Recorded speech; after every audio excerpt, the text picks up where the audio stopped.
Saya akan berbagi tutorial mengenai aplikasi Padlet. Aplikasi Padlet ini adalah salah satu aplikasi yang menunjang pembelajaran daring. Pembelajaran daring yang berlangsung hampir 1 tahun ini tentu saja membuat para siswa merasakan kebosanan, dan untuk itu sebagai guru kita harus terus mencari cara agar menghilangkan kebosanan itu, kemudian menciptakan pembelajaran yang bermakna dan menjadi lebih interaktif dengan siswa. Padlet ini sendiri adalah aplikasi yang dapat diilustrasikan sebagai papan tulis daring. Padlet ini dapat digunakan oleh siswa ataupun guru untuk mengirim catatan pada halaman yang sama. Catatan tadi yang sudah diposting oleh guru atau siswa bisa berupa tautan, video, gambar, atau file dokumen lainnya. Nah, ketika kita telah mendaftar dengan Padlet, kita bisa membuat banyak dinding atau papan atau halaman tulisan online sesuka kita. Dinding-dinding ini dapat diatur untuk menjadi pribadi atau publik, dengan masing-masing dinding memiliki pengaturan privasi terpisah. Nah, penggunaannya sendiri ini sangat gampang. Kalau kalian sudah punya Gmail, kalian bisa langsung login with Google. Kemudian kalian masuk dengan email kalian. Kalau kalian belum punya akun Padlet ini sendiri, kalian bisa mendaftar dengan sangat mudah.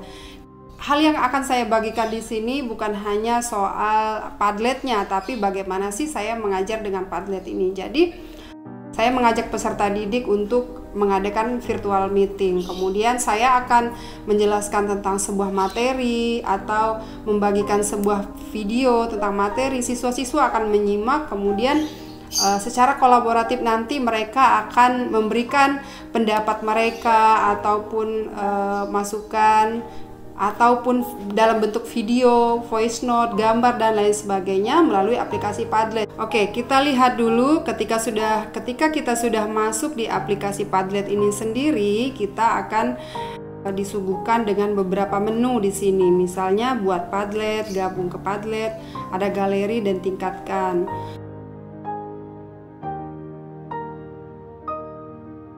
Seperti ini tampilannya kalau sudah kita download di Play Store ya. Kita download di Play Store, kemudian jika sudah di-download kita bisa langsung login. Nah, jadi kalau dia sudah 5 seperti ini, kita mau buat lagi, dia nggak bisa, kita harus pakai yang unlimited ya. Kita harus bayar per bulannya sekitar 40.000. Nah, caranya biar dia tetap bisa, ini bisa kita masukkan ke dalam arsip. Oke, setelah masuk ke dalam arsip, kita bisa buat yang lain, mau bentuk timeline, map, ataupun yang lain ya, canvas, wall.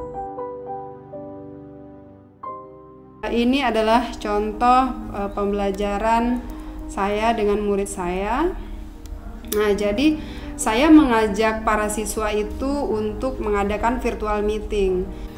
Saya buat 3 kolom di sini. Permasalahan yang muncul dalam keberagaman agama, ras, antar golongan itu mereka menuliskan ke bawah seperti ini ya.